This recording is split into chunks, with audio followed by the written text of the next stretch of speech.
Hello friends, இன்றைக்கி இந்த வீடியோவில் நம்ம என்ன பார்க்க போகிறோம்னு சொல்லிட்டு பார்த்தீங்கன்னா, நம்ம Vijay Parvathy Bigg Boss season 9லேருந்து வெளியில் வந்ததுக்கு அப்புறமேலு நிறைய இன்டர்வியூஸ் வந்து கொடுத்துட்டு வராங்க.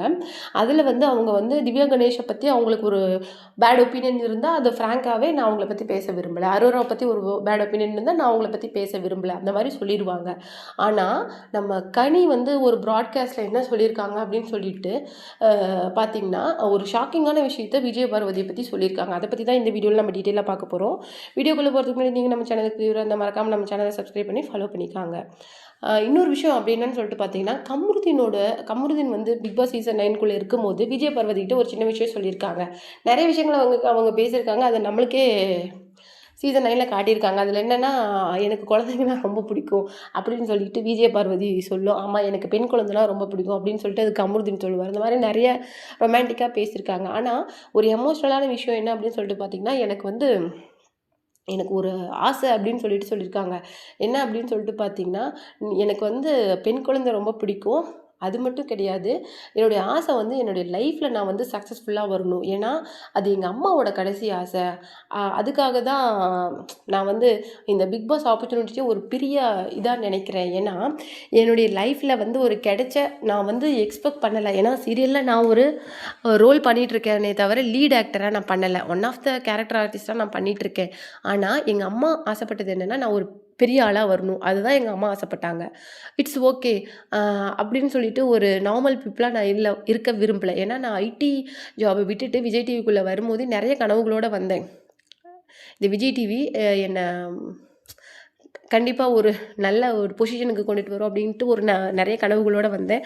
அதனால தான் நான் உள்ளே ஏதாவது தப்பு பண்ணேன்னா எங்கள் அக்காவுக்கு வந்து ரொம்ப கோவம் வரும். ஏன்னா அம்மாவோட கடைசி ஆசை என்னென்னா, நான் நல்லா செட்டில் ஆகணும், நல்ல ஒரு சக்ஸஸ்ஃபுல் பர்சனாக வரணும் அப்படிங்கிறது தான். இது வந்து அக்காவுக்கு தெரியும். அதனால தான் அவனை ஏதாவது தப்பு பண்ணனா ரொம்ப கோவப்படுவா. எனக்கு அம்மாவுக்கு அடுத்தது என்னை ரொம்ப கண்டித்து வளர்க்குறது எங்கள் அக்கா தான். ஸோ அக்கா குடும்பம்னா எனக்கு ரொம்ப பிடிக்கும் அப்படின்னு மாதிரி நிறைய சொல்லியிருப்பார்.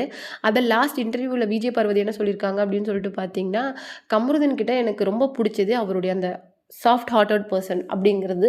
இன்னொரு விஷயம், அவனுக்குள்ளே இருக்க அந்த பேஷன் வந்து எனக்கு ரொம்ப பிடிக்கும். நல்ல ஒரு விஷயத்தை ஞாபகம் வச்சுக்கோங்க, நம்ம கூட இருக்கிறவங்க சரியாக இருந்தால் அது வந்து மெயினாக நம்ம லைஃப் பார்ட்னர், நம்ம பேரண்ட்ஸ் சரியாக அமைஞ்சிட்டாங்கன்னா உங்கள் லைஃப்பில் நீங்கள் நினச்ச இடத்த விட, அதாவது ஒரு பர்டிகுலர் இதை நீங்கள் அச்சீவ் பண்ணணும்னு பிளேஸ் அச்சீவ் பண்ணணும்னு நீங்கள் நினைப்பீங்க. அதை விட தாண்டி ஒரு பொசிஷனுக்கு நம்மளை கொண்டுட்டு போய் நிறுத்திடுவாங்க நம்ம லைஃப் பார்ட்னர் சரியாக அமைஞ்சா. அப்படி ஒரு பர்சன் தான் விஜய் பார்வதி கமருதீனுக்கு. ஏன்னா கமருதீன் வந்து 90 டேஸ் உள்ளே இருக்கிறதுக்குலாம் வாய்ப்பே கிடையாது. கமருதீனுக்கு வந்து அந்தளவுக்கு டேலண்ட்லாம் ஒன்றுமே கிடையாது. ஏன்னா எதுக்கெடுத்தாலும் கோவப்படுறது, கேர்ள்ஸ்கிட்டேயே சண்டை போடுறது. மெயினாக ஆதிரை கூட வந்து கமருதீன் சண்டை போடும்போது மொத்த ஃபேமிலியுமே ஆதிரைக்கு சப்போர்ட் பண்ணுச்சு. ஏன்னா அந்தளவுக்கு ஒரு பொண்ணுக்கிட்ட ரொம்ப ஒரு மோசமாக நடந்துக்கிட்டது வந்து எல்லாருமே பயந்துட்டாங்க. ஆனால் அந்த மாதிரி சமயத்தில் இவன் ஏன் இந்த மாதிரி பண்ணுறான் அப்படின்னு சொல்லிட்டு கமருதீன் பக்கம் நின்னது நம்ம விஜய் பார்வதி தான். அதே மாதிரி தான் நம்ம லைஃப் பார்ட்னர் நமக்கு சரியாக அமைஞ்சிட்டாங்கன்னா நம்ம லைஃப்பில் அந்த ஒரு பொசிஷன் இருக்கும்ல, அதை வந்து நம்ம அச்சீவ் பண்ணணும்னு நினைப்போம்ல, அதை தாண்டி ஒரு இடத்துக்கு நம்மளை அவங்கள கூட்டிகிட்டு போய் விட்டுருவாங்க.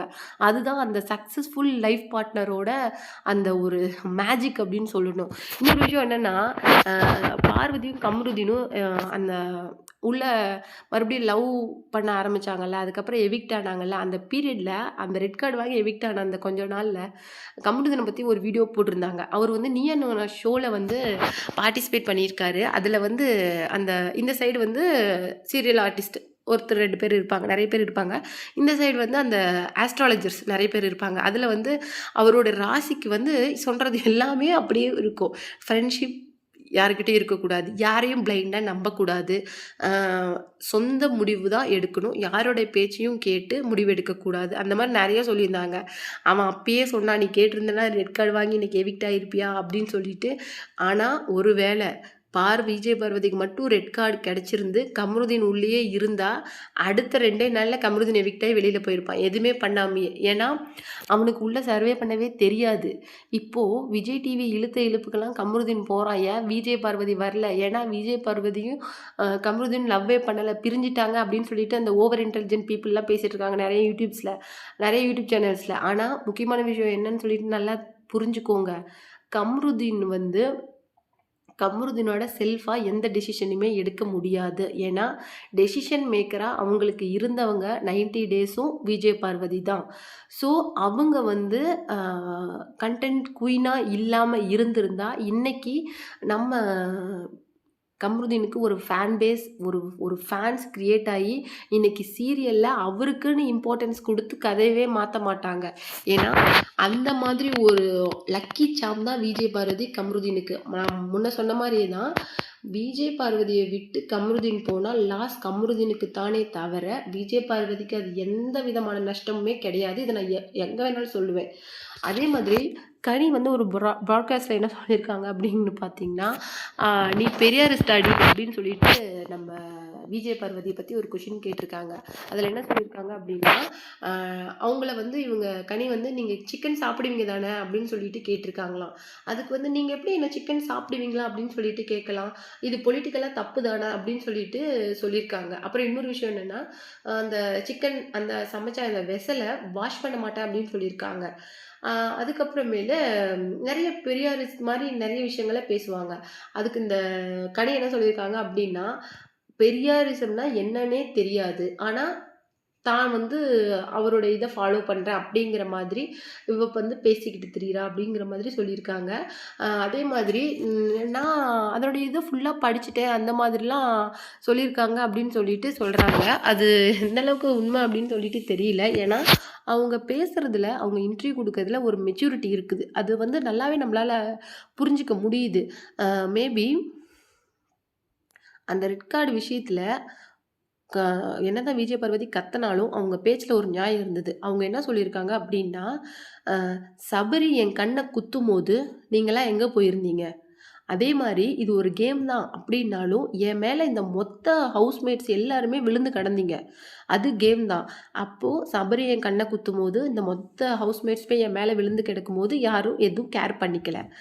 உள் இது ஒரு கேம். கார் டாஸ்க் அப்படிங்கிறது ஒரு கேம். இதுல இருந்து நாங்க அவங்கள கிக் பண்ணி வெளியில தள்ளனோம். அவங்க போமாட்டேன் அப்படிங்கிறதுனால எட்டி உதைச்சது தப்பு தான். நீங்க வந்து லாக்க ரிலீஸ் பண்ணிட்டு அவங்கள தள்ளி விட்டுருக்கலாமே தவிர, கிக் பண்ணி வெளியில தள்ளுனது அது மகா தப்பு. அத யாராலயுமே நியாயப்படுத்த முடியாது. பட் அது ஒரு கேம். ஏன்னா, ஹராஸ் பண்ணாங்க அப்டின்னா, அ லிவிங் ஏரியாவிலயோ, கிச்சன்லயோ இருக்கிற சாண்ட்ராவ இழுத்து பிடிச்சு கிக் பண்றது தான் தப்பே தவிர, இது வந்து தள்ளி விட்டுருக்கலாம். ஆனா, எட்டி உதைச்சு பண்ணதுனால அவங்களுக்கு நெறைய அது மெடிக்கல் எமர்ஜென்சி ஆச்சு. அது தப்பு தான். பட் அது ஒரு கேம். இத கொஞ்சம் பொறுமையா பேசியிருந்தா, விஜய் சேதுபதி ஒரு டெசிஷன் எடுத்திருக்கலாம். அவங்கள எவிக்ட் பண்ணியிருக்கலாம். நார்மலா அவங்கள அ கெஸ்ட்டா இன்வைட் பண்ணி ஃபினாலே முடிச்சிருக்கலாம். எந்த ப்ராப்ளமும் வந்திருக்காது. எதுவுமே பேச விடாத ரெட் கார்டு குடுத்தது தான் யாராலயுமே அத ஏத்துக்க முடியல. இத பத்தி நீங்க என்ன நெனைக்கிறீங்க? அப்படிங்கிற உங்களுடைய கமெண்ட்ட மறக்காம நம்ம கமெண்ட் பாக்ஸ்ல குடுத்துருங்க.